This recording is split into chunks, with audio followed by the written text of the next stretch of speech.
Hello जय हिंद दोस्तों, कैसे हैं आप सब लोग। आशा करते हैं आप सब बढ़िया होंगे। दोस्तों आज की इस वीडियो में मैं आप लोगों के लिए कक्षा 9वीं हिंदी का रियल मॉडल पेपर लेकर आया हूं।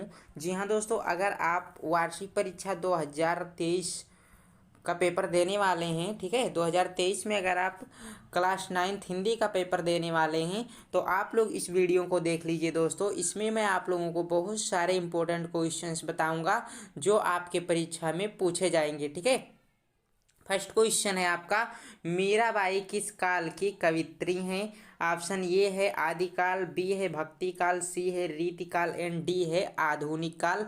ये क्वेश्चन दोस्तों बहुत ज़्यादा इंपॉर्टेंट क्वेश्चन है, तो आपको इसका आंसर याद करना है। ठीक है, याद कर लेना है अभी, और अगर पता है पहले से तो कमेंट बॉक्स में कमेंट करके हमें बता सकते हैं। ठीक है, तो अगर नहीं पता आपको तो मैं बता देता हूँ।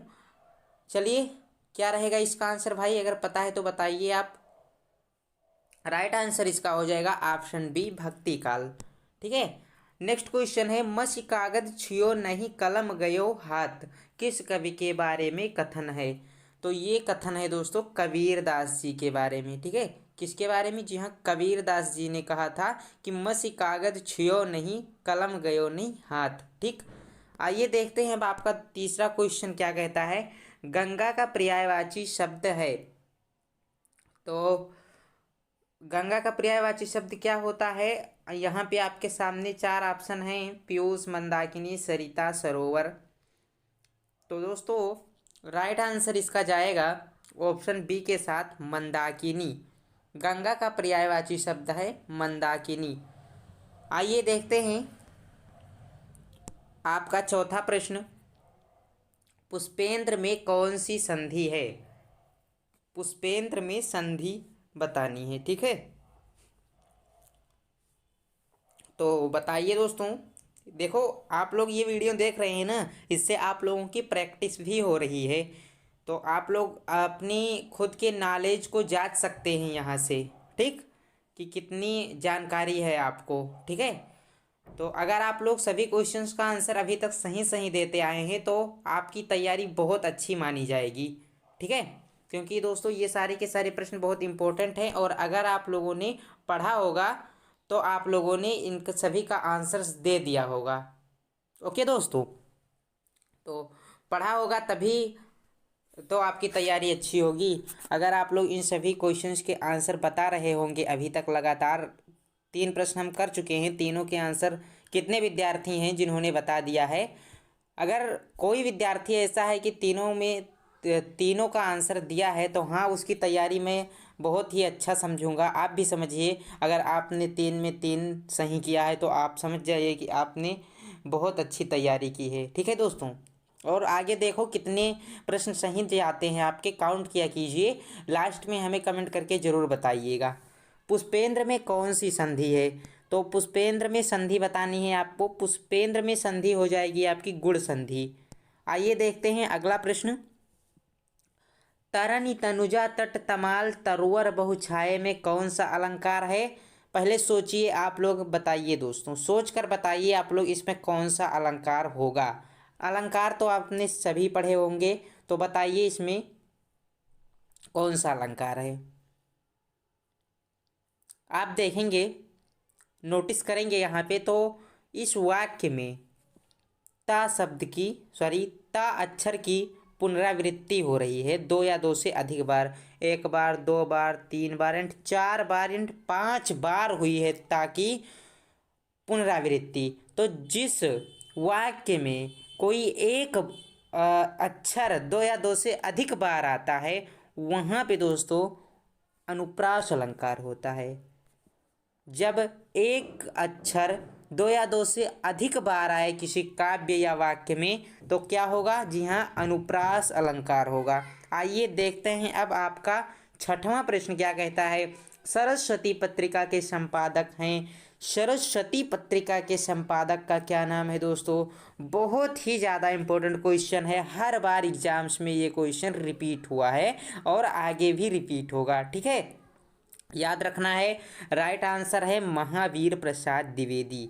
जी हाँ, महावीर प्रसाद द्विवेदी जी ने सरस्वती पत्रिका की संपादन की थी। ठीक है।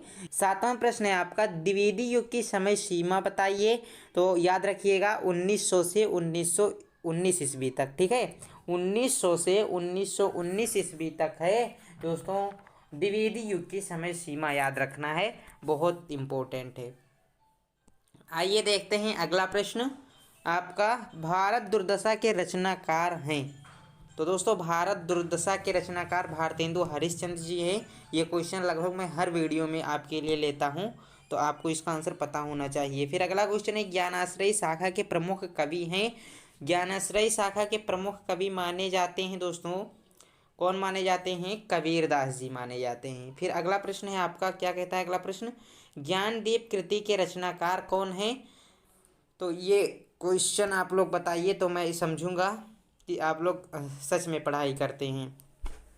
बाकी दोस्तों आप लोग कमेंट करके बताएं कि 9 प्रश्न में से आपने कितने प्रश्न के सही जवाब दिए। ये क्वेश्चन तो थोड़ा सा कुछ अलग लेवल का है, तो ज़्यादातर स्टूडेंट इसका जवाब नहीं जानते होंगे। अगर कोई स्टूडेंट जानता है इसका जवाब तो कमेंट में ज़रूर बताइएगा। ठीक है, बताएंगे दोस्तों अगर आपको पता है तो इसका आंसर क्या रहेगा।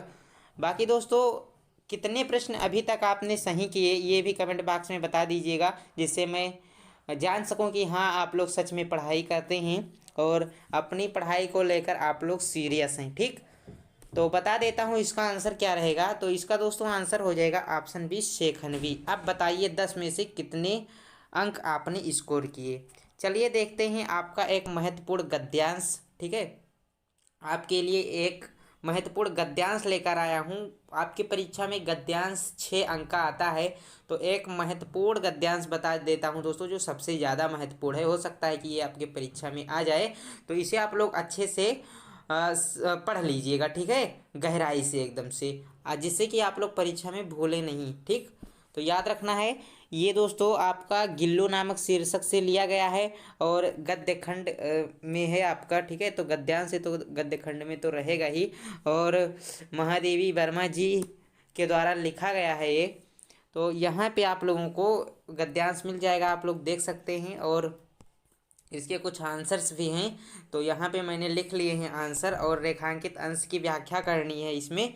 तो रेखांकित अंश तो मैंने यहाँ पे नहीं दिए हैं, लेकिन दोस्तों आपको परीक्षा में मिलेगा रेखांकित अंशों के साथ में।